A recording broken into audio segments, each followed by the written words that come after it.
Hi, my dear students. How are you? Welcome to the session. I hope बिल्कुल ज़ोरों शोरों से आपकी ओलेट्स की प्रिपरेशन चालू है। तो जब हम ओलेट्स की बात करते हैं तो वहाँ पर एक एस्पेक्ट आ जाता है एग्जाम्स में।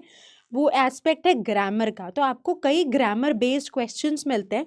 इनको ग्रामर बेस्ड क्वेश्चंस ना कह के यूजुअली सेंटेंस करेक्शन के क्वेश्चंस कह के लेबल किया जाता है। तो सेंटेंस करेक्शन का मतलब ये है कि आपको एक इनकरेक्ट सेंटेंस दे दिया और आपसे पूछा कि इस सेंटेंस को कैसे करेक्ट करोगे, और आपको आंसर चॉइसेस दे दी। अगर आपको लगता है कि सेंटेंस में कोई एरर नहीं है तो कई बार वो नो एरर का ऑप्शंस दे देते हैं या फिर एज इट इज स्टेटमेंट को प्लेस कर देते हैं। पर अगर आपको लगता है कि एग्जिस्टिंग स्टेटमेंट में एरर है तो आप वो चॉइस पिक कर लेते हो जिसमें से एरर रेक्टिफाई हो जाता है। यहाँ पे भी कई परम्यूटेशन कॉम्बिनेशन से सवाल बनते हैं। कई बार आपको ऐसा भी कह देते हैं कि 4 सेंटेंसेस दे दिए, पूछा कौन सा इनकरेक्ट स्टेटमेंट है। 4 सेंटेंसेस दे दिए, पूछा कौन सा करेक्ट स्टेटमेंट है, राइट। तो इन सब क्वेश्चंस को, सेंटेंस करेक्शन के क्वेश्चंस को करने के लिए बढ़िया तरीके से हमें किसकी सबसे ज़्यादा ज़रूरत है? कॉन्सेप्ट्स की, राइट। तो जब तक आपके ग्रामर के कॉन्सेप्ट सॉलिड नहीं होंगे, आपको कॉन्सेप्ट क्लैरिटी नहीं होगी, आप ये सवाल सही नहीं कर सकते। अब देखिए, जैसे हम जब म्यूजिक क्रिएट करते तो हम कहते हैं ये 7 सुर हैं, इन्हीं से म्यूजिक क्रिएट होता है। सिमिलरली सेंटेंस करेक्शन के लिए आपके पास कुछ रूल्स है और वो रूल्स आपको जानना ज़रूरी है। आप अगर ये सोचे कि जो सुनने में करेक्ट साउंड करता है उसके बेसिस में मैं सवाल सही करके आ जाऊंगी, तो ये आपका एक मिसकंसेप्शन है, राइट। तो स्टूडेंट्स अक्सर यही करते हैं, अच्छा सुनने में बी करेक्ट लग रहा है, बी मैं आंसर मार्क कराती हूँ, या मेहनत नहीं करना चाहते। अब यहाँ पे मेहनत तो आपको करनी है पर effort in the right direction होना चाहिए। ग्रामर के इतने सारे रूल्स हैं, अथाह रूल्स है, राइट। अगर आपको किसी लैंग्वेज का पंडित बनना है, एक्सपर्ट बनना है, स्कॉलर बनना है, तो आपको वो सारे के सारे रूल्स आना ज़रूरी हैं। पर हमारे लिए पंडित बनना या स्कॉलर बनना एम नहीं है। हमारे लिए एम है कि हम एग्ज़ाम में क्वेश्चन सॉल्व करके आ जाए। तो उसके लिए आप सारे रूल्स तो नहीं पढ़ सकते क्योंकि इतनी बैंडविड्थ नहीं है। तो हम इन सेशंस में वो क्रूशल रूल्स पिक करेंगे जिन पे क्वेश्चन आने के पॉसिबिलिटी मैक्सिमम है, राइट। तो आप अलाइन करिए कि आपको एटलीस्ट क्लास में जो रूल्स कवर कर रहे हैं वो ही सबसे इम्पॉर्टेंट है, और 90% क्वेश्चंस इन्हीं रूल से आएंगे आपके। तो ये रूल्स की अंडरस्टैंडिंग अगर आपके पास है तो that should be sufficient to help you crack the AILET questions, right. दूसरा, मैं सेंटेंस करेक्शन करने के लिए स्टूडेंट्स को इसलिए भी एडवाइस करती हूँ क्योंकि ये क्वेश्चंस बहुत ज़्यादा टाइम नहीं कंज्यूम करते। अगर आपको रूल पता है तो आसानी से सवाल 30 सेकंड के अंदर अंदर हो जाता है। तो आप को ज़्यादा टाइम मिल जाता है टू प्रैक्टिस और to solve reading comprehension questions effectively, right. So I am sure अब आप इतनी डिटेल डिस्कशन से समझ गए होंगे कि सेंटेंस करेक्शन क्यों क्रूशल है और हमें किन किन पॉइंटर्स का ध्यान रखना है, right. Know the rules, right, there is no shortcut. अगर आप ये सोचो कि मेरा रूल्स लर्न किए बिना काम चल जाएगा तो अनफॉर्चुनेटली नहीं चलेगा, right. So what is the important point? You should know the rules, right. ये बहुत ही क्रूशल है कि आपको रूल्स की सारी जानकारी हो, राइट। और हम क्या कर रहे हैं, बहुत सारी कैटेगरीज हैं तो सेंटेंस करेक्शन के आपको मल्टीपल सेशंस दिखेंगे, राइट। तो आज हम 2 कैटेगरीज को पिक करेंगे। एक तो है सब्जेक्ट वर्ब अग्रीमेंट और दूसरी कैटेगरी है प्रोनाउंस। प्रोनाउंस के साथ एक कॉन्सेप्ट होता है एम्बिग्विटी का भी, ये भी मैं आपको पढ़ाऊंगी। तो हम ये दोनों कॉन्सेप्ट्स करेंगे और इन दोनों कॉन्सेप्ट्स के बेसिस पे हम बहुत सारे क्वेश्चंस भी सॉल्व करेंगे, राइट। तो आज हम 2 एरियाज पे काम करने वाले हैं, दोनों ही बहुत क्रूशियल है। In fact subject verb pronoun ambiguity पे तो इतने सवाल बनते हैं, राइट। सो अगर आप एग्जाम में 3 से 4 सवाल एक्सपेक्ट कर रहे हो सेंटेंस करेक्शन की, तो पक्की बात है सब्जेक्ट वर्ब अग्रीमेंट से तो एक सवाल बनेगा ही बनेगा, राइट। तो आई एम श्योर ये सेशन आपको बहुत हेल्प करेगा। So let's get started. My name is Juhi Narula. तो पहला इंपॉर्टेंट बात ये कि अगर हम करेक्ट आंसर देख रहे हैं तो करेक्ट आंसर के कौन सी एक्सपेक्टेशंस है, राइट। करेक्ट आंसर में क्या क्या होना चाहिए। पहला, रेक्टिफाई द एरर। रेक्टिफाई मतलब जो एरर है सेंटेंस में उसको करेक्ट कर दे, राइट। ये तो है कि जो अगर सेंटेंस में कोई प्रॉब्लम है तो पहले तो जो करेक्ट आंसर चॉइस है वो उस एरर को सुधार देगी, वो रेक्टिफाई कर देगी, सॉल्व कर देगी उस एरर को। दूसरा, not change the intended meaning. कई बार क्या होता है कि हमारा सेंटेंस तो ग्रामेटिकली करेक्ट हो जाता है, बट उसका जो मीनिंग होता है, जो एक्चुअल सेंटेंस का मीनिंग होता है, उससे वो डिग्रेस कर जाता है, यानी कि मीनिंग चेंज हो जाता है। तो कोई आंसर चॉइस जो सेंटेंस का मीनिंग चेंज कर देती है वो करेक्ट आंसर नहीं हो सकती। तो हम पहले पॉइंट को, इस पॉइंट को कह देते हैं कि भाई कंसिस्टेंसी होनी जरूरी है। फिर प्रिसिशन, प्रिसिशन का मतलब क्या हुआ कि जो एग्जिस्टिंग मीनिंग है वो अनचेंज रहे। हमेशा ध्यान रखिएगा कि जो एक्चुअल मीनिंग सेंटेंस कन्वे करना चाहता है वो चेंज नहीं हो सकता। कई बार ऐसा होता है कि ट्विस्ट आ जाता है सेंटेंस में, और क्योंकि हम प्रेशर में होते हैं या एक पर्टिकुलर स्पीड से क्वेश्चन सॉल्व कर रहे होते हैं, तो हमें छोटी छोटी इंपॉर्टेंट डिटेल्स पे ध्यान नहीं दे पाते। पर जैसे ही सेंटेंस का मीनिंग चेंज हो गया तो आपका वो आंसर करेक्ट नहीं हो सकता। नेक्स्ट इंपॉर्टेंट पॉइंट कि कोई रिडंडेंसी ना हो। रिडंडेंसी मतलब रेपिटेशन ऑफ इंफॉर्मेशन ना हो, राइट। तो ये भी एक इंपॉर्टेंट पॉइंट है कि इससे क्या होता है कि स्टेटमेंट की कंसिशन हैम्पर होती है। तो जितना हो सके सेंटेंस कंसाइज होना जरूरी है। कंसाइज मतलब कम शब्दों में अपने आइडिया को कन्वे कर सके, पर कंसिशन का मतलब ये नहीं है कि इंफॉर्मेशन लॉस हो। So please understand, information should remain intact. अगर कहीं भी इंफॉर्मेशन लॉस होती है तो वो भी सही नहीं है।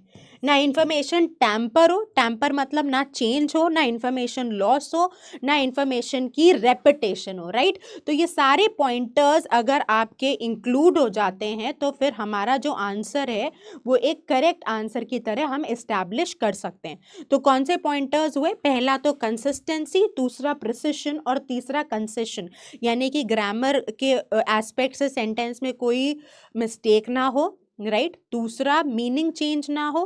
तीसरा, रेपिटेशन या रिडंडेंसी ना हो।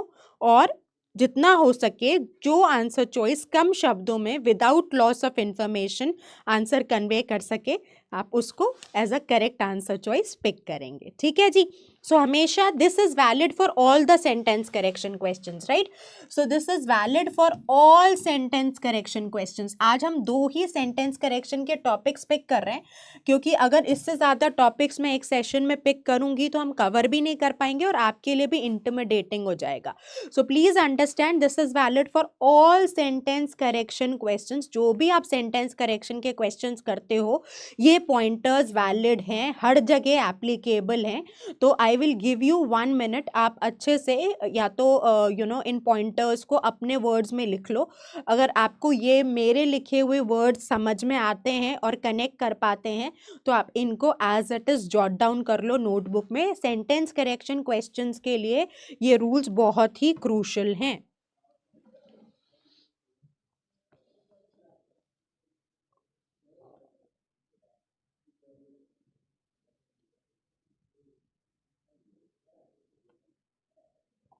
ठीक है, अपनी तरह रूल लैंग्वेज में लिखेंगे तो आपको ज़्यादा अच्छे से कनेक्ट कर पाते हो ना, इसलिए इम्पॉर्टेंट है।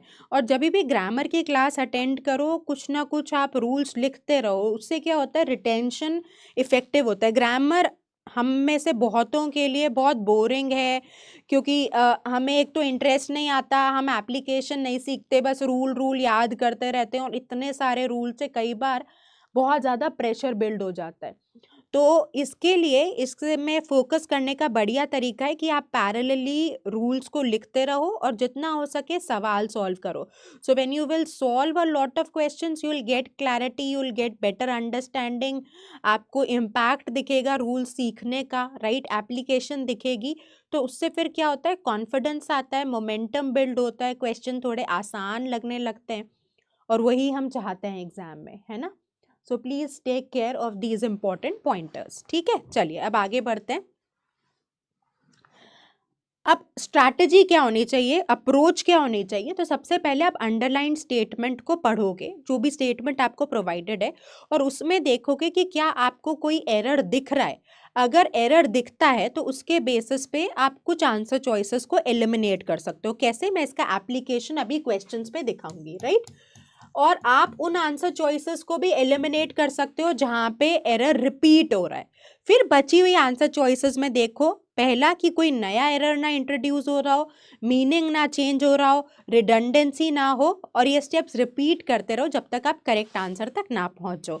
ये एप्लीकेशन आपको अभी क्वेश्चंस पे कराऊंगी तो आप ज़्यादा अच्छे से रिलेट कर पाओगे। तो अभी हम रूल सीखना शुरू करते हैं and then I will teach you the application of all these questions, all these pointers in the actual questions, right.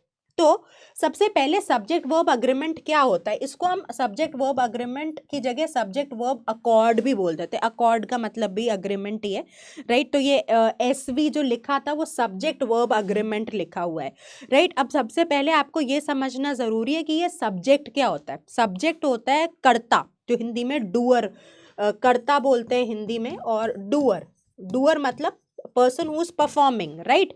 तो अगर हम ऐसा सेंटेंस बोलें, राम किक्स अ बॉल, तो हम किसकी बात कर रहे हैं, एक्शन कौन कर रहा है, राम कर रहा है। तो राम इस सेंटेंस में नाउन भी है और नाउन यूजुअली सब्जेक्ट हो जाता है, डूअर हो जाता है, राइट। अब मैं आपको बोलूं dog is a loyal animal, तो हम किसकी बात कर रहे हैं, हम बात कर रहे हैं डॉग की। तो डॉग इस केस में सब्जेक्ट हो गया, right. So ultimately what is the subject, who और what are we talking about, हम क्या बात कर रहे हैं, किसकी बात कर रहे हैं, राइट। अगर मैं आपको और स्टेटमेंट दूं, सपोज मैं आपको स्टेटमेंट दूं, आई एम अ टीचर, तो किसकी बात हो रही है, who is a teacher, I am a teacher. तो आई इस केस में सब्जेक्ट हो गया। प्रोनाउंस भी सब्जेक्ट हो सकता है। जो नाउन होते हैं वो होती है संज्ञा, राइट। किसी व्यक्ति वस्तु के स्थान को संज्ञा बोलते हैं, राइट।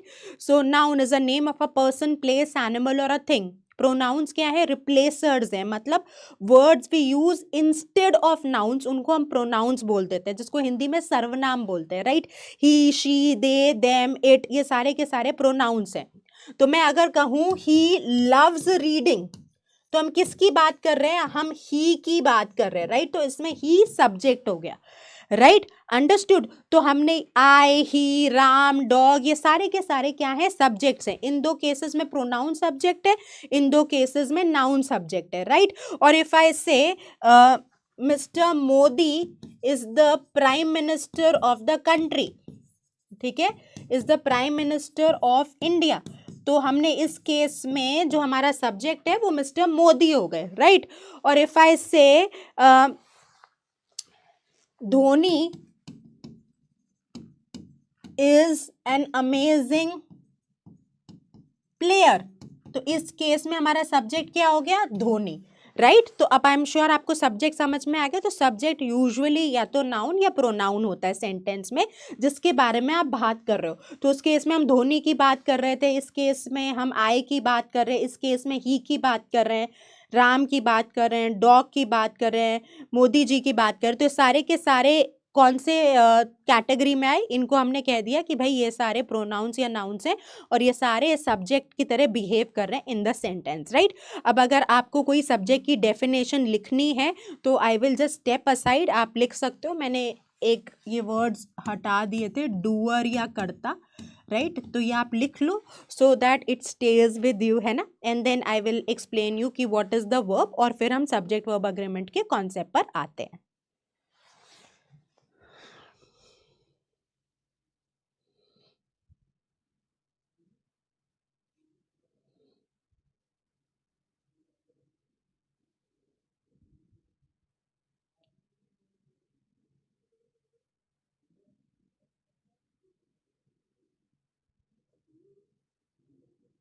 चलिए, तो अब आपको अगर और टाइम चाहिए हो तो वीडियो पॉज कर लेना, राइट, और इनको नोट कर लेना। तो हमें अब सब्जेक्ट का कॉन्सेप्ट तो समझ में आ गया। अब अगर हमें सब्जेक्ट समझ में आ गया तो दूसरा वर्ड क्या है सब्जेक्ट वर्ब अग्रीमेंट में, दूसरा वर्ड है वर्ब। तो पहले हम वर्ब समझते हैं, राइट, तभी हम फिर जो कॉन्सेप्ट है सब्जेक्ट वर्ब अग्रीमेंट का उस तक पहुंचेंगे, है ना। तो सबसे पहले हमें सब्जेक्ट और वर्ब दोनों टर्म्स को समझना जरूरी है। तो अब आया वर्ब। वर्ब क्या है, वर्ब को आप हिंदी में बोलते हो क्रिया, राइट। और अगर आपको समझाऊं तो एक्शन वर्ड्स, राइट। कोई भी सेंटेंस इंग्लिश में बिना वर्ब के पॉसिबल ही नहीं है। स्टेट ऑफ एग्जिस्टेंस भी वर्ब है। जैसे अगर मैं बोलूं I am in the room,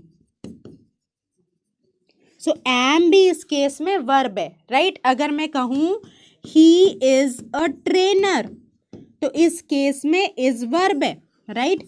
they are players, तो इस केस में आर भी वर्ब है, राइट। तो एम इज आर ये तीनों वर्ब्स हैं, राइट। अब अगर मैं सेंटेंस ऐसा बनाऊं that I am teaching in the class, तो इस केस में तो देखो एम मेन वर्ब था, इस केस में एम हेल्पिंग वर्ब हो गया, राइट। तो टीच मेन एक्शन हो गया और एक्शन हो रहा है at the time of speaking. तो जब मैं ये सेंटेंस लिख रही हूँ बोर्ड पे, उसी टाइम मैं आपको पढ़ा रही हूँ, राइट। तो इसमें हमने कौन सा टेंस यूज किया? Present continuous. प्रेजेंट कंटिन्यूअस मतलब action happening at the time of speaking. तो इस केस में एम टीचिंग क्या हो गया? आपके वर्ब हो गया, राइट। तो शी प्लेज, अगर मैं और एग्जाम्पल्स दूं आपको, जैसे मैं आपको एग्जाम्पल लूं, शी प्लेज बैडमिंटन, राइट। तो इस केस में प्लेज वर्ब हो गया। और mummy कुक्स the best, what ever जो आपकी मम्मी कुक करती हो, राइस। सो मम्मी तो इस केस में सब्जेक्ट हो गया, कुक्स क्या हो गया? वर्ब हो गया, right. So if I say we danced in the party, so danced इस केस में क्या हो गया? वर्ब हो गया, राइट। तो कोई भी एक्शन को जो रिप्रेजेंट करे वो क्या हो गए? वर्ब हो गए, राइट। अब आई एम श्योर आपको सब्जेक्ट भी क्लियर है, वर्ब भी क्लियर है। अब आप वर्ब अगर नोट्स बनाना चाहते हो, आई विल स्टेप असाइड अपनी भाषा में, अपनी कन्वीनियंस के हिसाब से, जैसे आपको टर्म्स करेक्ट लगती हैं और जिससे आप रिटेन कर पाओ, आप थोड़े बहुत नोट्स बना सकते हो।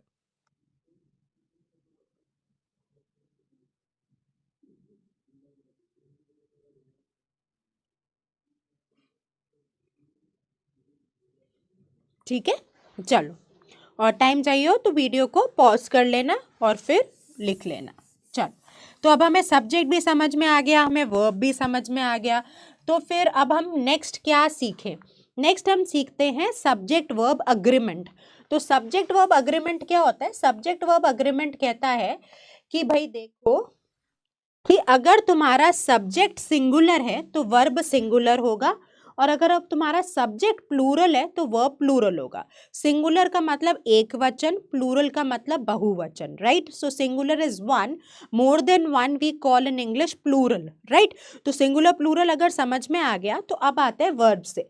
तो अब यहाँ पे आपको ध्यान रखना है कि जो वर्ब्स एस से एंड होते हैं वो सिंगुलर होते हैं। जैसे ही सिंगुलर सब्जेक्ट है, ही मतलब एक, या हेमंत कर देते हैं, हेमंत स्पीक्स, राइट। या he dances, she teaches, right. Mister Sharma paints. तो आप देख रहे हो जो भी वर्ब्स एस से एंड होते हैं उनको हम सिंगुलर कंसिडर करते हैं। प्रोफेशनल डेमोन्स्ट्रेट्स, तो डेमोन्स्ट्रेट्स एस एंडिंग वर्ब है, इसलिए इसको सिंगुलर कंसिडर कर रहे हैं। Singular subject singular verb, right.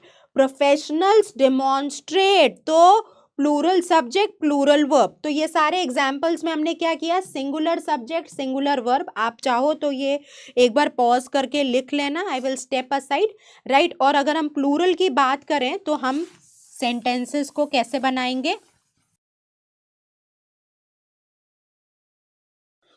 हम सेंटेंस को ऐसे बनाएंगे, जब हम आपको कहेंगे कि देखो टीचर्स टीच, ठीक है, सिंगर्स सिंग, दे डांस। आई के साथ भी हम प्लूरल वर्ब लेते हैं, ध्यान रखिएगा। आई डांस, फिर we dance, they dance, right. और यू के साथ भी हम प्लूरल वर्ब लेते हैं, यू डांस, राइट। तो आपने क्या किया? प्लूरल आपके पास सब्जेक्ट है और प्लूरल ही आपने वर्ब ले लिया। तो इसका ध्यान रखिएगा, कई बार ये स्टूडेंट्स के लिए कंफ्यूजिंग हो जाता है। इन केस आपने कोई अलग तरीके से याद कर रखा हो, तो जो एस एंडिंग वर्ब्स होते हैं वो सिंगुलर होते हैं और जो एस से एंड नहीं करते वो वर्ब्स प्लूरल होते हैं। बाकी अगर सिंगुलर सब्जेक्ट है तो सिंगुलर वर्ब है, प्लूरल सब्जेक्ट है तो प्लूरल वर्ब है। यही कॉन्सेप्ट सिंगुलैरिटी और प्लूरालिटी का होता है, राइट। चलिए अब हम आगे बढ़ते हैं। कई बार स्टूडेंट्स के लिए कंफ्यूजन क्रिएट करना है, क्योंकि देखिए ये तो बहुत सिंपल कॉन्सेप्ट है, इसमें तो कोई बहुत दिक्कत नहीं है। तो फिर इसके एडवांस लेवल के क्वेश्चंस कैसे बनाए? तो इसके एडवांस लेवल के क्वेश्चंस वो ऐसे बनाते हैं कि सब्जेक्ट को और वर्ब को दूर कर देते हैं by adding a prepositional phrase. तो प्रेपोजिशनल फ्रेज क्या होता है? आप कह रहे हो मैम ये क्या नई टर्म है? कुछ नहीं, group of words that begin with the preposition. देखो ये ग्रुप ऑफ वर्ड्स है, ये प्रेपोजिशन से बिगिन कर रहे हैं, तो हमने इनको क्या कह दिया? हमने कहा भाई तुम्हारा नाम प्रेपोजिशनल फ्रेज है। तो कई बार कंफ्यूजन क्रिएट करने के लिए सेंटेंस पढ़े, हम पूरा पहला सेंटेंस पढ़ के देखें। The danger with many products is that they harm children. तो आप इस केस में देखोगे कि जो डेंजर है वो वर्ब से डिस्टेंट है, दूरी पर है ना। और किसने दूर किया? इस फ्रेज ने दूर किया। तो कई बार स्टूडेंट्स क्या करते हैं, प्रेपोजिशनल फ्रेज वाले नाउन को इनकरेक्टली, गलत तरीके से सब्जेक्ट समझ के वर्ब के साथ अग्री करा देते हैं और सेंटेंस पढ़ के आते हैं the danger with many products are that they harm children. तो सुनने में तो करेक्ट लगता है पर है इनकरेक्ट। तो ध्यान रखिए सेंटेंस में सब्जेक्ट एक ही होगा, सेंटेंस में नाउन्स बहुत सारे हो सकते हैं और प्रेपोजिशनल फ्रेज में जो नाउन है वो सब्जेक्ट वर्ब अग्रीमेंट एस्टैब्लिश नहीं करता, राइट। सो प्रेपोजिशनल फ्रेज वाले नाउन को आपको कंसिडर नहीं करना जब आप सब्जेक्ट वर्ब एस्टैब्लिश कर रहे हो। तो ये जो आर का इस्तेमाल किया गया ये इनकरेक्ट है, जो राइट यूसेज है वो इज है। सो द डेंजर, क्योंकि डेंजर सिंगुलर है तो वर्ब हम सिंगुलर यूज करेंगे, राइट। तो जो भी प्रेपोजिशनल फ्रेज में नाउन आएगा वो आपके सब्जेक्ट वर्ब अग्रीमेंट को इम्पैक्ट नहीं करेगा। जैसे देखिए several polls on this particular problem have been taken.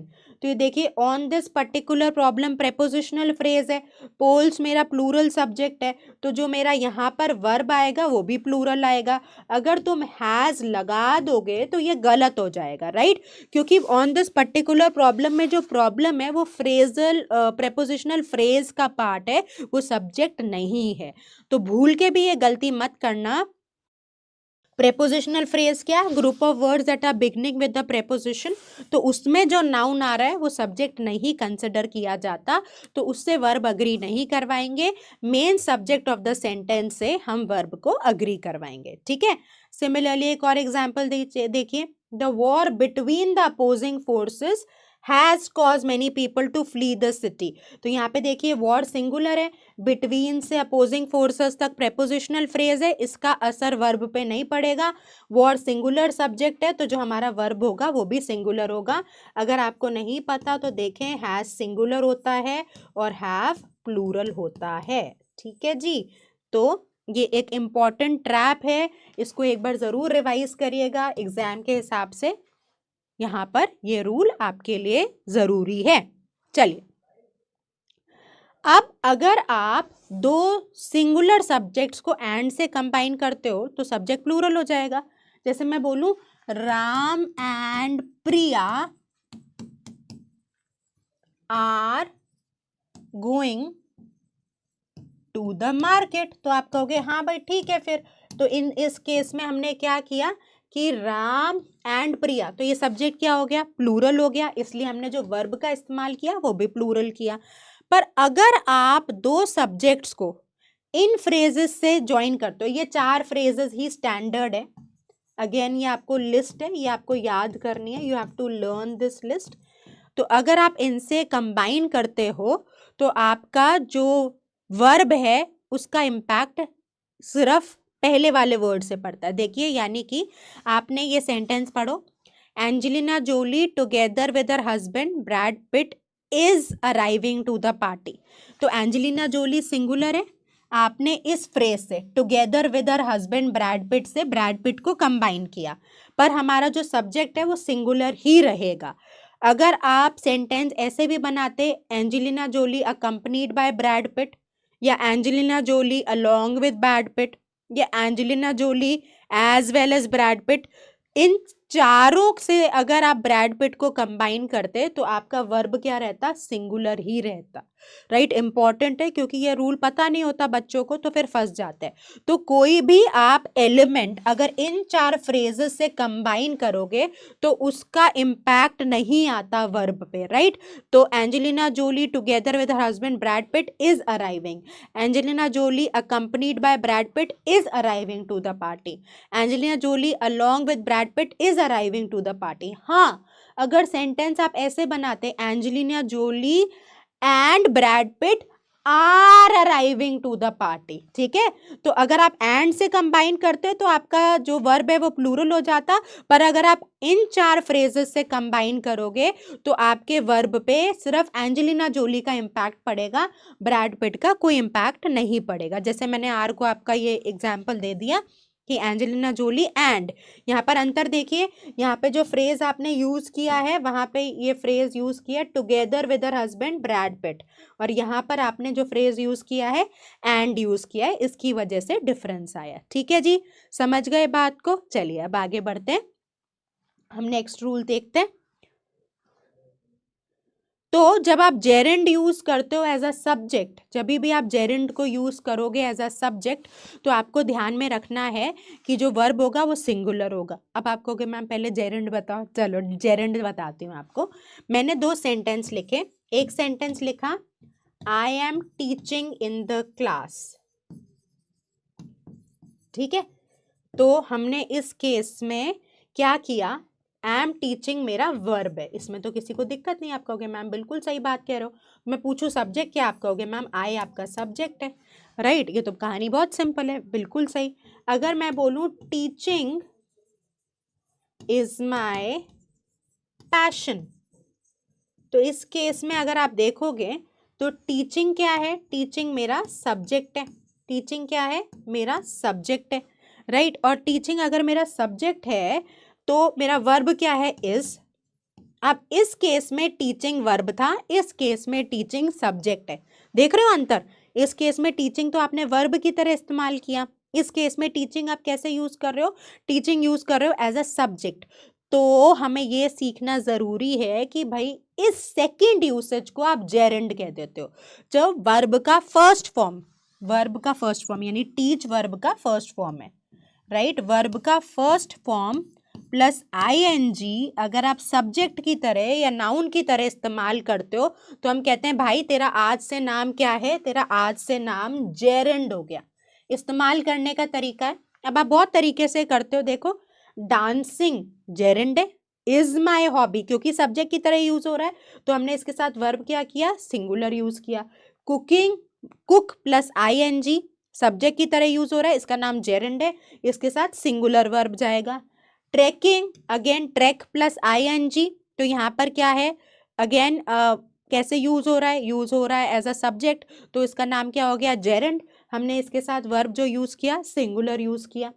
Smoking, again smoke plus ING, verb का first form plus I N G, gerund की तरह इस्तेमाल हो रहा है, सब्जेक्ट की तरह यूज हो रहा है, तो हमने वर्ब क्या यूज कर लिया, सिंगुलर। आपने एक कॉमन ये भी पढ़ा होगा, स्मोकिंग किल्स, ठीक है ना, तो ये भी एक एग्जाम्पल हो गया। देखो, स्मोकिंग जेरेंड है और किल्स वर्ब का फर्स्ट फॉर्म है, सॉरी किल्स आपका सिंगुलर वर्ब है। राइट, अभी आपको सिखाया था असेंडिंग वर्ब सिंगुलर है, तो ये सारे के सारे एग्जाम्पल्स हो गए। राइट, अब आप एक बार जेरेंड अपने लैंग्वेज में अपने नोट्स में बना लो, लिख लो, so that the concept stays with you. ठीक है,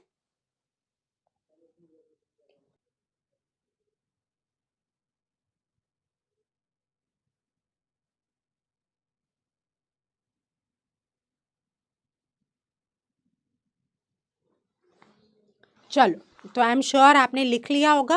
राइट, अगर नहीं लिखा तो आप वीडियो को पॉज करके लिख लेना। ठीक है, चलो, नेक्स्ट आसान रूल है, जब भी हम कलेक्टिव नाउन की बात करते हैं यानी समूहवाचक संज्ञा की बात करते हैं तो हम उसको सिंगुलर सब्जेक्ट कंसिडर करते हैं, और तो सिंगुलर सब्जेक्ट कंसिडर करेंगे तो वर्ब भी आपका सिंगुलर होगा। कलेक्टिव मतलब a group, right? So it is referring to one group. That means if it is a single group, single मतलब one group, the verb has to be singular, right? So the herd is stampeding, army is marching, crowd is getting ruthless, jury has given the verdict। और यहाँ पर इसका ध्यान रखिएगा, अगर हम कहीं द नंबर का फ्रेज यूज करते हैं तो सिंगुलर है, और अ नंबर का फ्रेज यूज करेंगे तो प्लूरल है। ठीक है, अंडरस्टूड? तो ये ध्यान रखेंगे आप, राइट। और जहां भी कलेक्टिव नाउन मतलब समूहवाचक, कलेक्टिव नाउन को क्या बोलते हैं? समूह। समूह मतलब ग्रुप, समूहवाचक संज्ञा हम बोलते हैं usually. So that's basically a group, right? A group. So in that case, you are always going to keep the verb to be singular in nature. ठीक है, चलिए आगे बढ़ते हैं। अब जो प्रोनाउंस होते हैं जो बडी, वन और थिंग्स से ऐड होते हैं, जैसे मैं आपको एग्जांपल देके बताती हूँ। ठीक है, somebody, anybody, nobody, ठीक है, या फिर someone, anyone, no one, ठीक है, या फिर something, anything, nothing, everything also. ठीक है, यहाँ एवरीबडी भी कर लो, एवरीबडी, एवरीवन, एवरीथिंग। ठीक है, तो ये जो सारे मतलब देखो, अब ये इतने सारे हैं, अब इतनी लिस्ट बनाती तो घबरा जाते, बट अगर आप ऐसे याद कर लो कि जो भी प्रोनाउंस बॉडी, वन और थिंग से ऐड होते हैं उनके साथ वर्ब सिंगुलर लगता है। Nobody is coming, nobody is willing, nothing is possible, impossible, someone has to take the initiative. आपको अभी सिखाया था हैज सिंगुलर, हैज प्लूरल। ठीक है, तो ये आप लिस्ट एक बार लिख लो अपने नोट्स में, राइट, इंपॉर्टेंट है। पैरेलली देखिए, ग्रामर में मैं हमेशा इंकरेज करती हूँ कि आप लिखो, क्योंकि उससे क्या है, जो कॉन्सेप्ट है वो स्ट्रेंथन होता है, आपको ज़्यादा अच्छे से याद रहती हैं चीज़ें। ठीक है, रिटेंशन आपका इफेक्टिव होता है।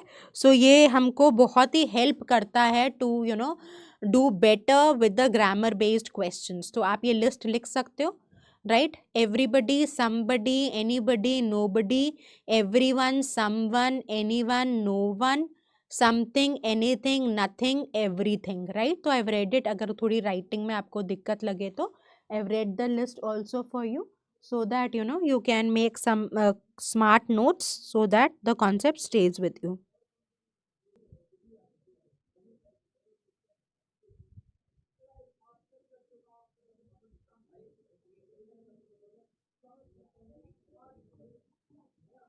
चलो, so I am sure you have noted. अगर आपको और टाइम चाहिए हो तो आप क्या करना, वीडियो को पॉज कर लेना and then you can write it. ठीक है, चलिए, सो अब now let's come to the questions.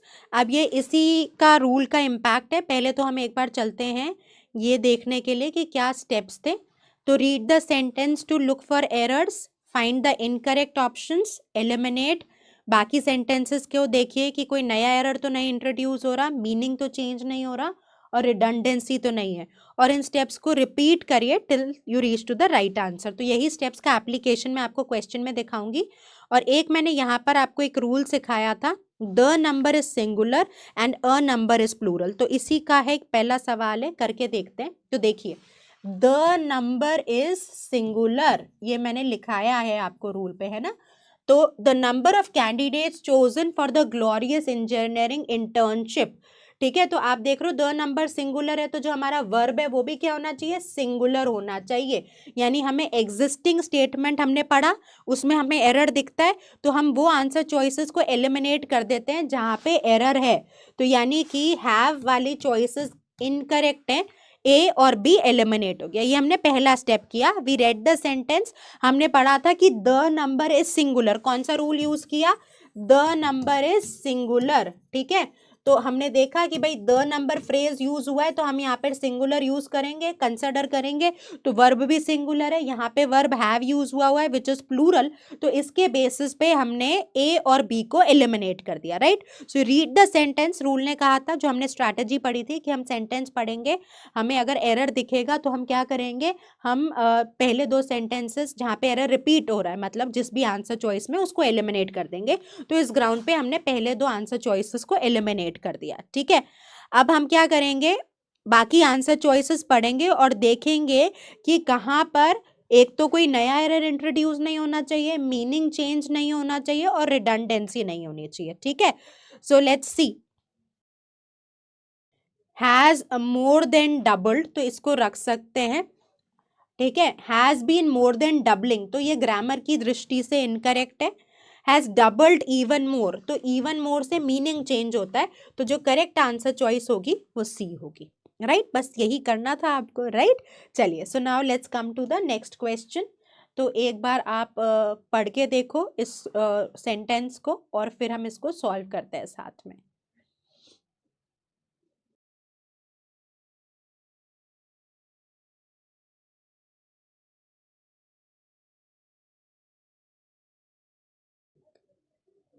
So everybody at the party love, तो अभी आपको सिखाया है एवरीबडी, नोबडी, समबडी, ये सिंगुलर होता है, ठीक है। तो एवरीबडी एट द पार्टी तो तुम्हारा प्रेपोजिशनल फ्रेज हो गया, तो इसका तो कोई इम्पैक्ट आएगा नहीं। तो एवरीबडी क्या है, मेरा सिंगुलर, तो मेरा जो वर्ब इस्तेमाल होना चाहिए वो क्या होना चाहिए, सिंगुलर। इस केस में वर्ब क्या है, प्लूरल, यानी कि यहाँ पर तो गलती हो गई है हमसे, सेंटेंस इनकरेक्ट है। तो पहले हम क्या करते हैं, उस आंसर चॉइस को एलिमिनेट करते हैं जहां पे एरर हमें दिख रहा है, यानी कि यहां पर तो दिखता है दिक्कत, तो ए चॉइस आपकी एलिमिनेट हो गई, ठीक है। अब हमारे पास दो तीनों सेंटेंस बचते हैं, तो हम बी सेंटेंस पे आते हैं, ठीक है। Everybody at the party loving the pineapple cake, तो verb first form plus I N G के साथ आपको हेल्पिंग वर्ब चाहिए, राइट। तो इसके साथ कुछ इज एम आर होता या वॉज या वर होता तो ये कोई मीनिंग बनाता। Verb first form plus ING verb की दृष्टि से इनकरेक्ट है, राइट। ये जेरेंड की तरह इस्तेमाल होता है, पर यहाँ पे हमें वर्ब मिल नहीं रहा, तो ये भी इनकरेक्ट है, यहाँ पे वर्ब की दिक्कत है। तो हमारी ए और बी चॉइसेस एलिमिनेट हो गई। अब बाकी सारी चॉइसेस में देखते कोई ग्रामर एरर तो नहीं है, मीनिंग तो चेंज नहीं होता, ये रिडंडेंसी तो नहीं है। Everybody at the party loves the pineapple cake Sharon made, तो ये हर तरीके से सही है। यहाँ पे सब्जेक्ट वर्ब अग्रीमेंट की गलती भी रेक्टिफाई होती है, मीनिंग भी सही है, कंसिस्टेंसी भी है, तो इसको हम रखते हैं, ठीक है। अब हम डी ऑप्शन पे आते हैं, everybody loves the pineapple cake Sharon made at the party, तो शैरन ने पार्टी में थोड़ी केक बनाया था। इस चॉइस से देखिए मीनिंग चेंज हो गया, तो जो मैं आपको शुरू में समझा रही थी ना कि जो इंटेंटेड मीनिंग है वो चेंज हो जाता है, that is happening in D. तो ग्रामर की दृष्टि से ये सही है, सो ग्रामर में कोई दिक्कत नहीं है इस सेंटेंस में, but this is changing the meaning, meaning change हो गया सेंटेंस का। जो हमने पॉइंट्स एस्टैब्लिश किए थे कि करेक्ट आंसर चॉइस को मीनिंग नहीं चेंज करना, इस वजह से डी को एलिमिनेट किया। तो यहाँ पे सब्जेक्ट वर्ब अग्रीमेंट की दिक्कत नहीं है, तो रीजन ऑफ एलिमिनेशन क्या है, this is changing the meaning. तो ये कहता है कि इसने कहा कि जो भी लोग पार्टी में आए थे, जो शैरन ने केक बनाया, लोगों को पसंद आया। ये कहता है कि शैरन ने केक पार्टी में बनाया, तो ये ओरिजिनल सेंटेंस ये इंफॉर्मेशन कन्वे नहीं करता, तो डी से मीनिंग चेंज होता है, इसलिए जो करेक्ट आंसर चॉइस हम पिक करेंगे वो सी करेंगे, ठीक है जी। सो इस तरह के सवाल आपको बहुत आसानी से देखने को मिलेंगे and you can do it also. तो अब हमने क्या किया, अब हमने पढ़ लिया है अच्छे से, क्या हमने अच्छे से पढ़ा है, सीखा है सब्जेक्ट वर्ब अग्रीमेंट, राइट। तो आपका एक इम्पॉर्टेंट कॉन्सेप्ट पूरा हो गया, ये रूल्स आप ज़रूर रिवाइज करना रेगुलर बेसिस पे, तभी आपकी पकड़ मजबूत बनेगी, राइट। ग्रामर रिविजन डेफिनेटली मांगता है। और अब हम बात करते हैं हमारे नेक्स्ट कॉन्सेप्ट की, जिससे भी बहुत सारे सवाल आते हैं, pronouns and pronouns ambiguity, right. तो आप चाहो तो अगर आपको थोड़ी थकान हो रही है तो आप ये वीडियो पॉज करके you can take a 10 minutes का break and come and watch the rest of the video, या you can do it later in the evening. और अगर आपको लगता है कि नहीं मैम मज़ा आ रहा है तो you can continue watching that, right.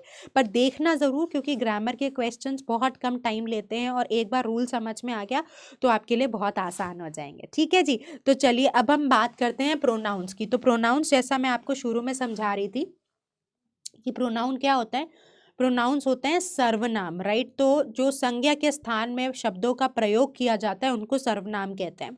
The words that we use instead of nouns, we call them pronouns. So he, she, they, them, it, all these are pronouns, right? तो अब प्रोनाउंस के कौन से तरह के क्वेश्चंस आ सकते हैं, तो प्रोनाउंस में एक इंपॉर्टेंट बात है कि नाउन प्रोनाउन का अग्रीमेंट हो।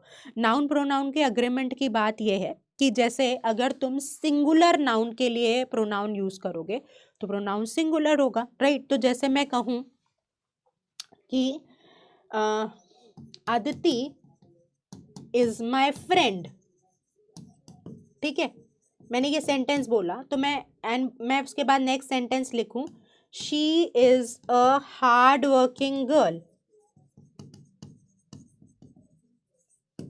तो हम शी के किसको रेफर कर रहे हैं, अदिति को, है ना। अब मैं शी यूज करूंगी क्योंकि अदिति सिंगुलर है, मैं दे तो नहीं यूज करके आ जाऊंगी। आप कहोगे मैम कैसी बातें कर रहे हो, अदिति तो सिंगुलर है, बिल्कुल प्रिसाइसली यही मैं आपको समझाना चाह रही हूँ।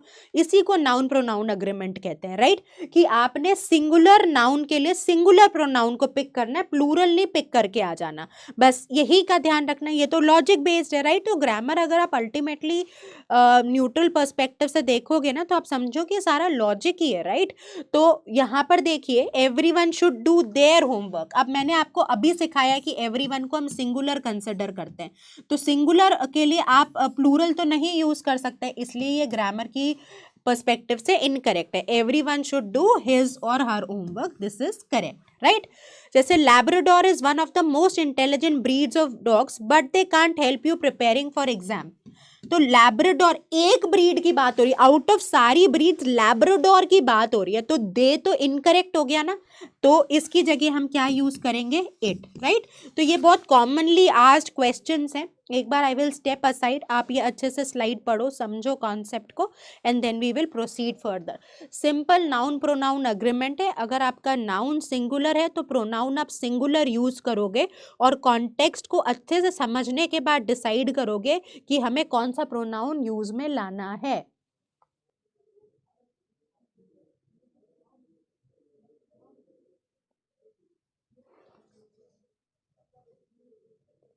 ठीक है, so you can see these questions are usually asked. तो अब हमें गलती नहीं करनी इस तरह के क्वेश्चंस में, क्योंकि बहुत सिंपल क्वेश्चंस है, राइट। और अब तो तुमने रूल भी पढ़ लिया, तो फिर कोई गलती की गुंजाइश नहीं रहती, राइट।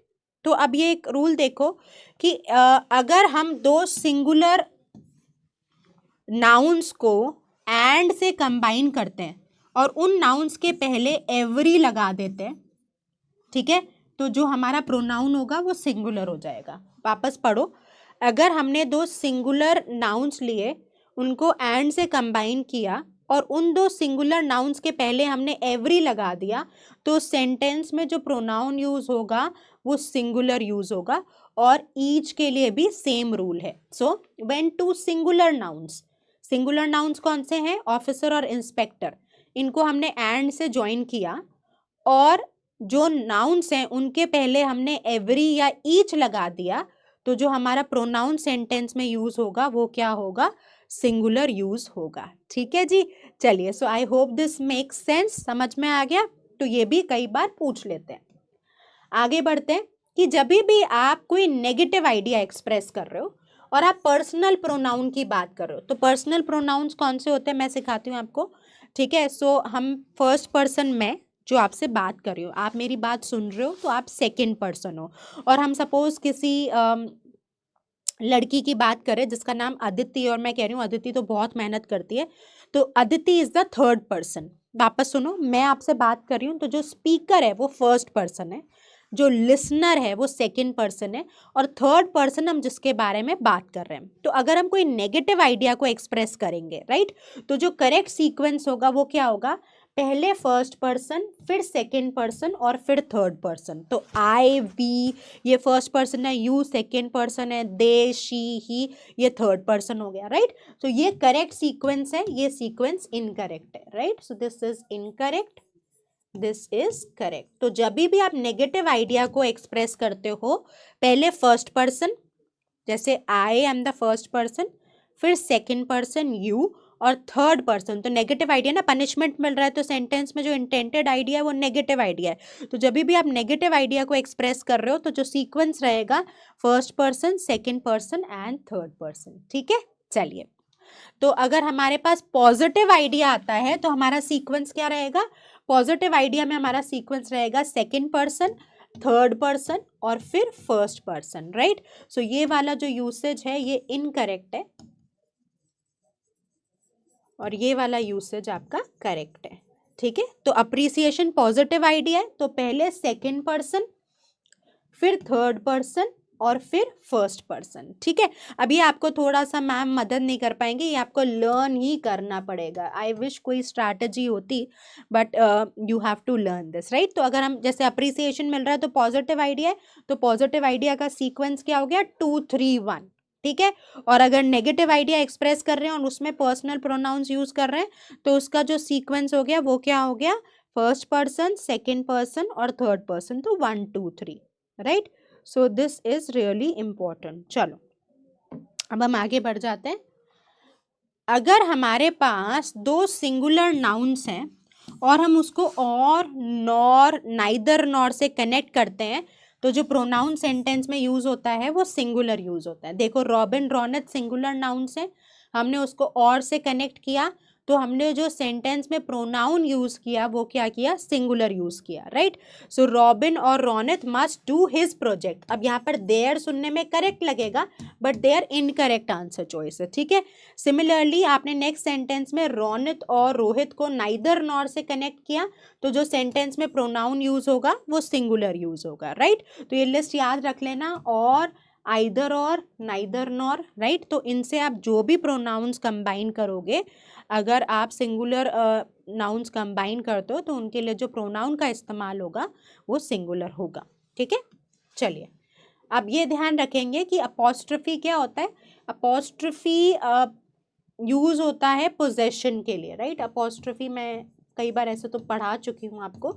अपॉस्ट्रफी दो यूसेजेस होती हैं, तो क्या यूसेजेस होती है, एक तो कॉन्ट्रैक्शन के लिए, कॉन्ट्रैक्ट करना मतलब छोटा करना, और जो दूसरा यूज होता है वो पोजेशन के लिए होता है।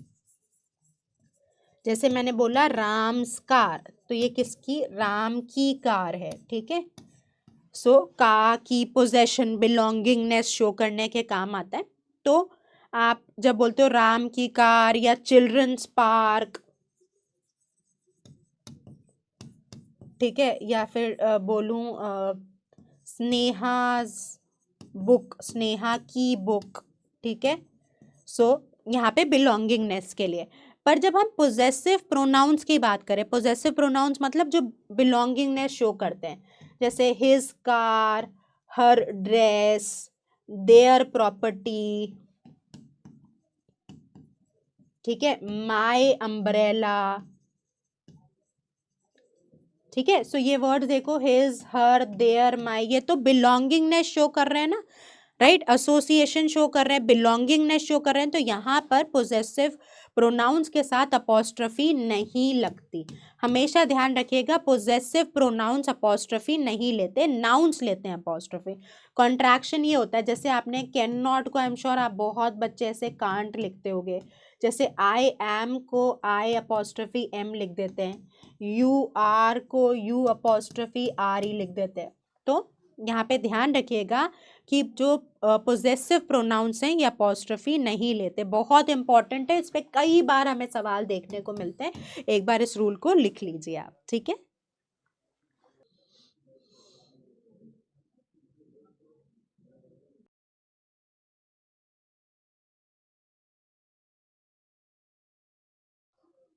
चलो तो आई एम श्योर आपने लिख लिया होगा। अब हम आगे बढ़ जाते हैं। अगर आप एक सिंगुलर और एक प्लूरल प्रोनाउन को, प्लूरल नाउन को कनेक्ट करते हो विद अगेन और नॉर, ठीक है, तो जो प्रोनाउन यूज होता है प्लूरल होता है। अगर दोनों सिंगुलर को कनेक्ट कर रहे हो, जो आपका प्रोनाउन है वो सिंगुलर है, एक प्लूरल और एक सिंगुलर, प्रोनाउन प्लूरल है, दोनों प्लूरल नाउन्स हैं तो प्रोनाउन आपका प्लूरल है। ठीक है, अब वापस सुनो, सिंगुलर नाउन्स कनेक्टेड बाय और, नॉर, नाइदर नॉर, आइदर और। ठीक है, तो आपका प्रोनाउन सिंगुलर। ठीक है, बोथ सिंगुलर नाउन्स। ठीक है, one singular and one plural, इनसे कनेक्ट हुआ तो आपका प्रोनाउन प्लूरल। ठीक है, और दोनों प्लूरल प्लूरल कनेक्ट हुए तो फिर उस केस में भी प्रोनाउन प्लूरल। ठीक है, तो ऐसे आप याद कर सकते हो। चलिए अब आगे बढ़ते हैं। ईच अदर यूज होता है when it refers to two persons. तो Beth and Dorothy are always fighting with each other, तो दो पार्टीज है तो ईच अदर, और दो से ज्यादा हैं तो one another. All the countries of the world are always fighting with one another. तो ये यूजुअली बच्चों को कंफ्यूजन होता है ईच अदर और वन अनदर कहाँ यूज करना है, तो ये डिफरेंस है। ठीक है, चलिए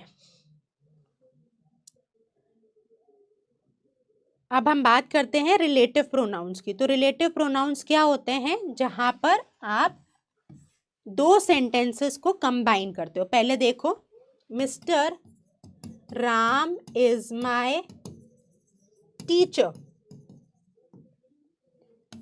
ही will take us to the auditorium. ठीक है, तो मैं इन दो सेंटेंसेस को अगर कंबाइन करूं तो कैसे करूंगी, mister Ram is my teacher who is going to take me to the Audi.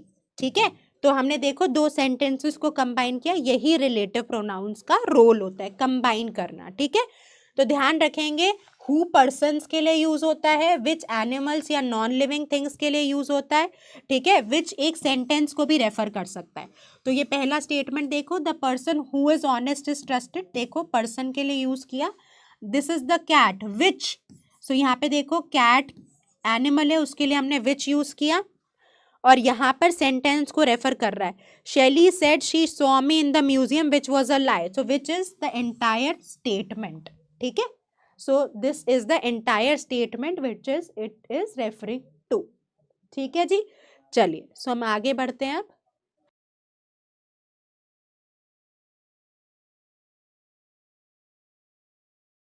So now let's see this particular rule. तो ये रूल क्या है, इसको हम कहते हैं एम्बिग्विटी।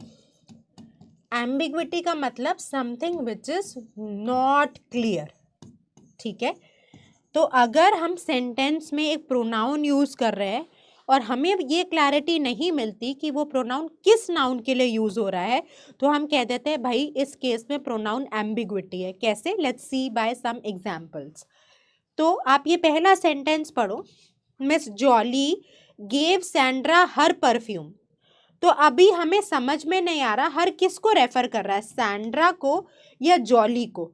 जॉली ने अपना परफ्यूम सैंड्रा को दिया या सैंड्रा को उसी का परफ्यूम दिया, तो मल्टीपल इंटरप्रिटेशंस हो सकता है। कुछ स्टूडेंट्स कहेंगे कि जॉली ने अपना परफ्यूम दिया, कुछ को लग सकता है कि नहीं सैंड्रा का परफ्यूम था और उसको रिटर्न किया। अगर सेंटेंस ऐसा होता कि John gave Sandra her perfume, तो इस केस में एम्बिग्विटी नहीं होती, क्योंकि हमारे पास एक ही फेमिनाइन जेंडर है और एक ही हम फेमिनाइन प्रोनाउन यूज कर रहे हैं। बट इस केस में क्योंकि दोनों ही फेमिनाइन नाउन्स हैं, तो हम क्लियरली आइडेंटिफाई नहीं कर सकते कि हर किस को रेफर करता है। तो ऐसे सेंटेंसेस को हम कह देते हैं प्रोनाउन एम्बिग्विटी। तो इसको करेक्ट कैसे करना है, रूल कहता है कि जो भी प्रोनाउन आप सेंटेंस में यूज कर रहे हो वो अनएम्बिगुअसली मतलब क्लियरली रेफर करना चाहिए कि वो किस नाउन को पॉइंट आउट कर रहा है। अगर वो क्लैरिटी नहीं मिलती तो सेंटेंस में प्रिसिशन की कमी है, इस कारणवश हम उस सेंटेंस को करेक्ट कंसिडर नहीं करते। ठीक है, चलिए अब आगे बढ़ते हैं। एक और एग्जाम्पल देखो, mister Allen is an over enthusiastic man but he effectively keeps it hidden. अब हमारे पास इस सेंटेंस में दो प्रोनाउंस आए, एक तो प्रोनाउन आया ही, एक प्रोनाउन आया इट। ठीक है, तो ही किसको रेफर कर रहा है, मिस्टर एलन को। ये तो कोई दिक्कत ही नहीं है, एक ही मैस्कुलाइन हमारे पास प्रोनाउन है, एक ही मैस्कुलाइन नाउन है, तो ही भाई साहब आप तो बिल्कुल ठीक हो। अब हमारे पास दूसरा प्रोनाउन है इट। इट किसको रेफर करेगा, अगर तुम लॉजिक के साथ सेंटेंस पढ़ोगे तो तुम आप कहोगे कि मैम इसमें कोई परेशान होने की बात नहीं है, इट तो इंथुजियाज्म को रेफर करेगा। राइट, 1 मिनट देती हूँ मैं आपको, 30 सेकेंड सोच के देखो कि क्या आपको समझ में आता है इट इंथुजियाज्म को रेफर करेगा। आराम से सोच के देखो, are you able to find out, make out कि it is referring to enthusiasm. अगर आप एक बार अच्छे से सेंटेंस पढ़ोगे तो आपको ये क्लैरिटी एस्टैब्लिश हो जाएगी कि इट किसको रेफर कर रहा है, इंथुजियाज्म को, isn't it? तो अब अगर इट इंथुजियाज्म को रेफर कर रहा है तो ये हमने कैसे डिड्यूस किया, ये हमने लॉजिक से डिड्यूस किया। पर आप अगर प्रोनाउंस की एक्चुअल डेफिनेशन पे जाओगे तो एक्चुअल डेफिनेशन कहती है कि pronouns are words that we use instead of nouns. ठीक है, सर्वनाम वो शब्द हैं जो संज्ञा के स्थान पे प्रयोग होते हैं। इस सेंटेंस में आपने इट इंथुजियाज्म के लिए यूज कर लिया जो सेंटेंस में है ही नहीं। इंथुजियास्टिक है, इंथुजियाज्म तो नहीं है। That means you have used a pronoun for a noun which is not there in the sentence. तो ये भी ग्रामर के एस्पेक्ट से इनकरेक्ट है। जो भी प्रोनाउन आप सेंटेंस में यूज करोगे उसका straight away noun word sentence में प्रेजेंट होना जरूरी है।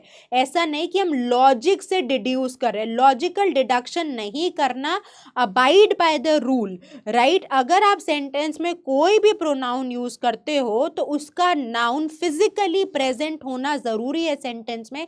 ऐसा नहीं कि आप लॉजिकली उस आइडिया को एक्सट्रैक्ट कर रहे हो और उस लॉजिकली इम्प्लिसिट आइडिया के बेसिस पे आप प्रोनाउन यूज कर रहे हो। ठीक है, हो जाती है mistake, so be very very careful. ठीक है, सो बस अब हम क्या करेंगे, अब हम कुछ क्वेश्चंस करेंगे। So there are some questions based on subject verb agreement and pronoun ambiguity, ताकि आपकी होलसम अंडरस्टैंडिंग बिल्ड हो सके और आपका सॉलिड लॉजिक डेवलप हो सके। ठीक है, तो let's get started here. The band performed harmoniously as they moved through elaborate and challenging 4-part harmonies. तो हम बैंड यूज कर रहे हैं। बैंड क्या है, कलेक्टिव नाउन। कलेक्टिव नाउन को कैसे यूज करना था, सिंगुलर तरीके से। तो बैंड हो गया कलेक्टिव नाउन। कलेक्टिव नाउन को हम क्या कंसिडर करते हैं, सिंगुलर कंसिडर करते हैं। तो हमने क्या प्रोनाउन यूज किया, दे। दे क्या है, प्लूरल है। तो अगर हम सिंगुलर नाउन ले रहे हैं तो हम प्लूरल प्रोनाउन तो नहीं यूज कर सकते, पक्की बात है, गलती है। तो क्या हम इस बेसिस पे कोई आंसर चॉइस एलिमिनेट कर सकते हैं, एक बार ऑप्शंस में देख लेते हैं। तो यहाँ पर दे यूज हुआ है, इनकरेक्ट है। यहाँ पर दे यूज हुआ है, इनकरेक्ट है। देमसेल्व्स भी प्लूरल ही होता है तो ये भी यूसेज इनकरेक्ट है। तो यानी कि ए बी सी एलिमिनेट हो गया, जो बचेगा वो करेक्ट आंसर है। बिल्कुल आसान सवाल था। तो बैंड सिंगुलर है, उसकी जगह आपने सिंगुलर ही प्रोनाउन लगाया। तो यहाँ पर आपने नाउन प्रोनाउन अग्रीमेंट, इसको क्या बोलते हैं, नाउन प्रोनाउन अग्रीमेंट, कि भाई प्रोनाउन कहता है नाउन, अगर आप सिंगुलर हो तो मैं भी सिंगुलर रहूंगा और अगर आप प्लूरल हो तो मैं भी प्लूरल रहूंगा। सो इन दैट केस जो आपका एरर है रेक्टिफाई वो डी में होता है। तो इस तरीके से अगर आप ये स्टैंडर्ड अप्रोच देखते हैं कि ओरिजिनल सेंटेंस को रीड करिए, अगर कोई एरर दिखता है तो उस आंसर चॉइस को एलिमिनेट कर दिया जहाँ पे वो एरर रिफ्लेक्ट हो रहा है। बाकी बची हुई आंसर चॉइसेस में आप देखिए कोई नया एरर तो नहीं इंट्रोड्यूस हो रहा, मीनिंग तो चेंज नहीं हो रहा, रिडंडेंसी तो नहीं है, और फिर वो आंसर चॉइस पिक कर लीजिए जो सबसे इफेक्टिवली आपका आइडिया कन्वे करती हो। ठीक है, so the correct answer to this question will be choice D. चलिए अब दूसरा सवाल ट्राई करते हैं। एक बार आई विल स्टेप असाइड, आप एक बार चाहो तो वीडियो पॉज करके खुद से भी ट्राई कर सकते हो। अब आपको लॉजिक पता है तो खुद से ट्राई करना एक अच्छा आइडिया हो सकता है ना।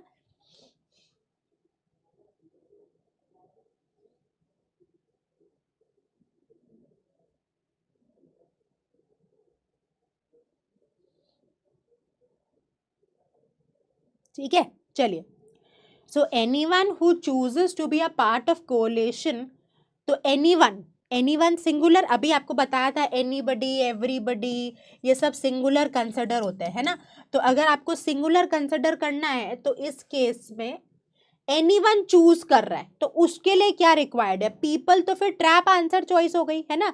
तो anyone who chooses to be a part of coalition defends home to defend homeless people, तो एनीवन को क्या करना है, is required to sign several documents. Anyone singular है, आर प्लूरल है, यानी कि यहाँ पर तो भाई साहब गलती है, राइट। तो ये सब्जेक्ट वर्ब अग्रीमेंट का गड़बड़ हो गई। इसमें यहाँ पे प्रोनाउंस भी चेक कर लिए, एनीवन की यूसेज आपको पता है कि नहीं पता, ये सिंगुलर है, और यहाँ पर सब्जेक्ट वर्ब अग्रीमेंट आ गया, आर तो नहीं लगा सकते एनीवन के साथ, यानी कि पहले तो हम ये वाली आंसर चॉइसेस को एलिमिनेट कर देते हैं। ए और डी में एरर रिपीट होता है तो एलिमिनेट किया। अब बी और सी बचा, तो यहाँ पर पीपल है, यहाँ पे पर्सन है, तो पर्सन से मीनिंग चेंज होता है। सी को एलिमिनेट किया, एनीवन के साथ सिंगुलर वर्ब जाएगा which is correct in choice B, so B will be the right answer. देखिए इस तरह के सिंपल आसान क्वेश्चन आपसे पूछे जा सकते हैं। All what you need to do is have clarity of concepts and know the rules, right. So try this question now, अच्छे से ट्राई करो इसको।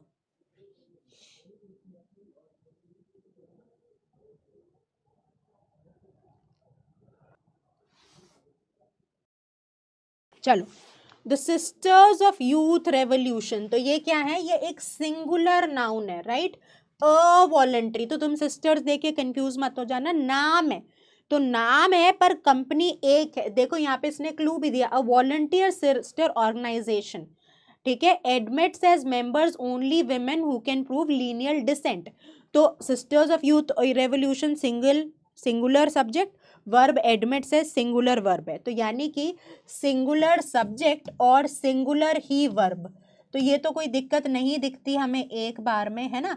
तो हम देखते हैं कि अब क्या करें, कोई ऐसा जहाँ पे उल्टा हो रहा हो, एडमिट तो नहीं आ सकता, इसलिए बी भी एलिमिनेट हो गया और डी भी एलिमिनेट हो गया, क्योंकि sisters of youth revolution a voluntary एक ऑर्गेनाइजेशन का नाम है, तो एक कंपनी है, एक ऑर्गेनाइजेशन है, तो वो सिंगुलर है, इसलिए हमारे साथ जो वर्ब जाएगा वो भी सिंगुलर जाएगा। तो बी और डी हमने एलिमिनेट कर दिया। ओरिजिनल सेंटेंस तो हमें ठीक लग रहा है, admits as members only women who can prove lineal descent, इसको रख लेते हैं। एक बार सी भी चेक कर लेते हैं, admits as members who can prove lineal descent, तो इसमें ओनली वाली कंडीशन को हटा दिया, यानी कि मीनिंग को चेंज कर दिया। तो हमने जैसा बार बार कहा कि मीनिंग अनचेंज रहना चाहिए, तो इन बेसिस पे जो ओरिजिनल सेंटेंस है वो करेक्ट है, यानी कि हम ए को आंसर चॉइस पिक कर सकते हैं, ठीक है। चलिए सब हम आगे बढ़ते हैं, let's move to the next question, let's try this.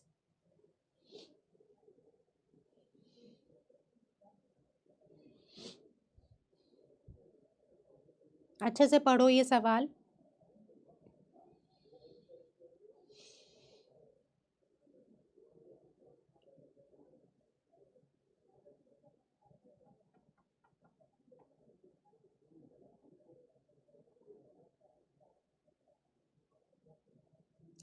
तो यहाँ पे सब्जेक्ट देखो, हीदर्स इनग्रेविंग्स, हीदर की इनग्रेविंग्स, ये क्या है, प्लूरल है, और यहाँ पर तुमने क्या यूज करा, सब्जेक्ट सिंगुलर, तो ये सब्जेक्ट वर्ब अग्रीमेंट की प्रॉब्लम हो गई, राइट। तो हीदर्स इनग्रेविंग्स, हीदर की इनग्रेविंग्स, इनग्रेविंग सब्जेक्ट है which is what, which is plural. तो भाई अगर मेरे पास प्लूरल सब्जेक्ट है तो तुम सिंगुलर वर्ब कैसे यूज करोगे, नहीं कर सकते ना, ये तो सीरियस सब्जेक्ट वर्ब अग्रीमेंट का लोचा है, that's a problem here, right. तो अब नहीं कर सकते, ठीक है, फिर एलिमिनेट करो, तो चलो ए तुम भाग जाओ, डी तुम भाग जाओ, राइट। अब यहाँ पर देखो बी और सी में क्या आंसर चॉइस करेक्ट है, right. Are both interesting to artist and historians, are of interest to both, तो बी से वही इंटेंटेड मीनिंग हैम्पर होता है, तो करेक्ट आंसर चॉइस क्या होगी, सी हो जाएगी, ठीक है जी। सो इस तरीके के आपको क्वेश्चंस देखने को मिलेंगे एग्जाम में। चलो अब आप इसको ट्राई करो, अच्छे से ट्राई करो, रूल्स तुमने पढ़ रखे हैं, तुम्हें समझ में आते हैं, स्मार्ट तुम हो, लॉजिकली बस एप्लीकेशन करने की ज़रूरत है, राइट। जितना आप अच्छे से कॉन्फिडेंस के साथ सीखोगे उतना आपको एग्ज़ाम में मज़ा आएगा, क्वेश्चंस करने में भी, और आपको क्विकली क्वेश्चन सॉल्व हो जाएंगे, वही तो हम चाहते हैं, राइट, कि हमें अच्छा आउटपुट मिले। So that is the paramount condition, right, that we want effective output.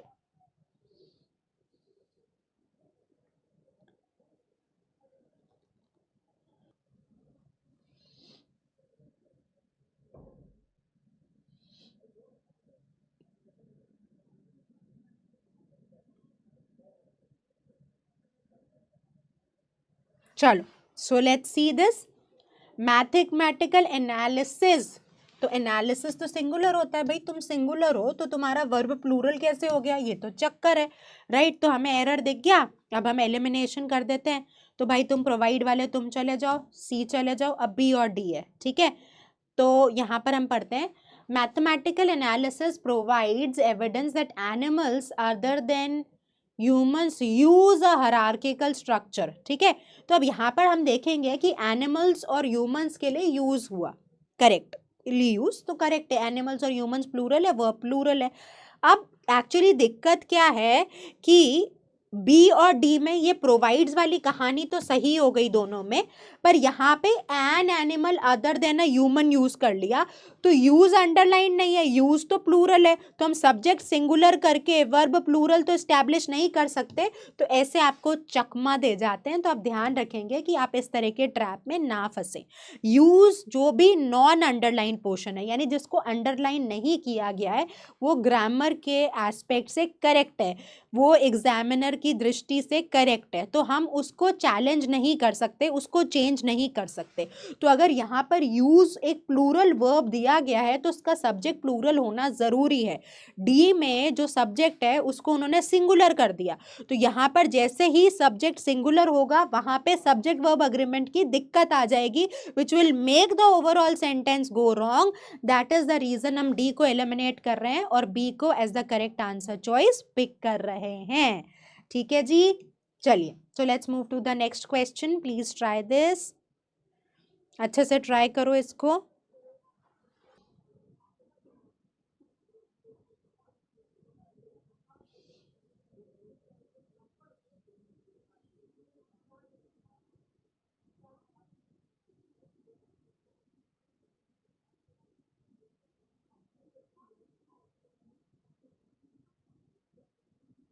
चलिए, I am sure you have tried it. तो आप सेंटेंस पढ़ो, head of one of the cities 5 richest family. तो हेड तो out of the richest families, उसमें एक ही head तो सिंगुलर है। Leaves is mansion and walks to city hall, तो भाई सही बात है, हेड सिंगुलर है तो लीव्स भी सिंगुलर, वॉक्स भी सिंगुलर, तो यानी कि जो ओरिजिनल सेंटेंस है उसमें कोई गड़बड़ दिखाई नहीं देती। ठीक है, अब हम ए को तो एज इट इज रखते हैं क्योंकि हमें कोई दिक्कत नहीं दिखती, बट हमें ऑफ कोर्स बाकी सारी आंसर चॉइसेस को भी रिजेक्ट करना है। तो लीव तो नहीं हो सकता क्योंकि एक हेड है, तो सिंगुलर वर्ब चाहिए, यहाँ पर वर्ब प्लूरल हो रहे हैं तो सब्जेक्ट वर्ब अग्रीमेंट नहीं बैठता। Richest families leaves is mention, ठीक है, वॉक नहीं, यहाँ पर भी जो सब्जेक्ट है वो सिंगुलर है तो वर्ब भी सिंगुलर होना जरूरी है, तो यहाँ पर एरर है, इसको निकाल देंगे। ठीक है, अब यहाँ पर वॉक्स को करेक्ट करा पर लीव इनकरेक्ट हो गया, तो इस तरीके से ट्रैप आंसर चॉइसेस जो छोटी छोटी मिस हो जाती हैं डिटेल्स, ऐसे आपको पकड़ लेते हैं। तो सेंटेंस में कोई दिक्कत नहीं थी, head of one out of the richest families, एक हेड की बात कर रहे हैं तो वो सिंगुलर है ना, तो इस केस में हेड क्या है, सिंगुलर है, राइट। तो अगर वो सिंगुलर है तो जो वर्ब यूज होगा वो भी सिंगुलर ही यूज होगा, तो ये भी सिंगुलर वर्ब है और वॉक्स भी सिंगुलर वर्ब है, तो यानी कि जो सेंटेंस है, जो ओरिजिनल गिवन सेंटेंस था उसमें कोई एरर नहीं था, हमने बी सी डी को एलिमिनेट कर दिया, हम अपने आंसर को लेकर श्योर हो गए। ठीक है, चलिए अब आगे बढ़ते हैं, लेट्स ट्राई दिस क्वेश्चन।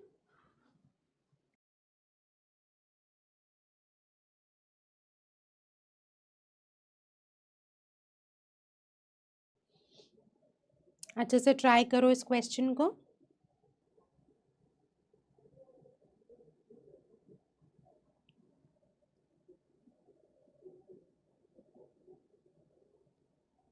अभी आपको सिखाया था द नंबर इज सिंगुलर, है ना, वो सिखाया था कि नहीं सिखाया था? हाँ बिल्कुल सिखाया था। तो the number is singular, a number is plural, तो इस केस में जो फ्रेज हुआ द नंबर हुआ, है ना। तो ये छोटी छोटी डिटेल्स को आपको ध्यान रखना है। Number of the number of tractors delivered annually, तो the number is considered to be singular.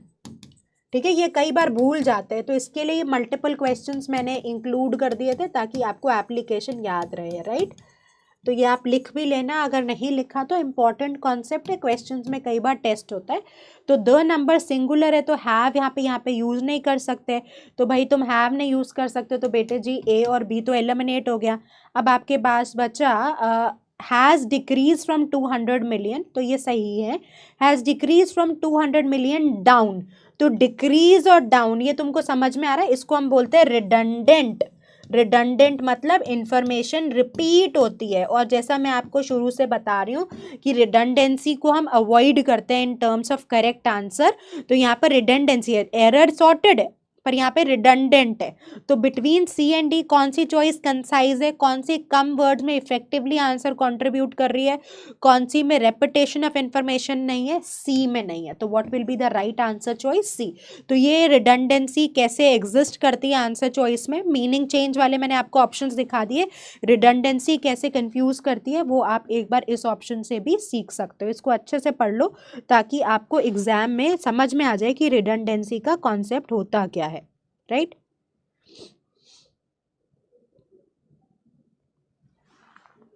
चलो, so now let's go to the summary. बस this brings us to the end of the discussion, है ना। हमने बहुत सारे concepts पढ़े। तो हमने एक तो पढ़ा सब्जेक्ट वर्ब अग्रीमेंट का कॉन्सेप्ट, मैंने आपको सब्जेक्ट क्या होता है, वर्ब क्या होता है अच्छे से समझा दिया है, इंपॉर्टेंट रूल्स बता दिए। मेजरली आप याद रखेंगे, if the subject is singular the verb is singular, ठीक है, and when the subject is plural the verb is plural, right. ये मेजर रूल है। फिर इसके क्या क्या वेरिएशंस हैं, किस किस तरह से ट्रैप क्रिएट होते हैं, वो मैंने आपको सब बता दिया है। दूसरा हमने कॉन्सेप्ट पढ़ा था प्रोनाउंस का। तो प्रोनाउन एम्बिग्विटी में आपको क्या ध्यान रखना है कि एक तो नाउन प्रोनाउन अग्रीमेंट का ध्यान रखिए, और एक आपको इसका ध्यान रखना है कि जो भी प्रोनाउन आप सेंटेंस में यूज़ कर रहे हो उसके लिए नाउन प्रेजेंट होना ज़रूरी है, राइट। बाकी हमने जो भी एसोसिएटेड रूल्स थे वो सारे डिटेल में आपको बता दिए।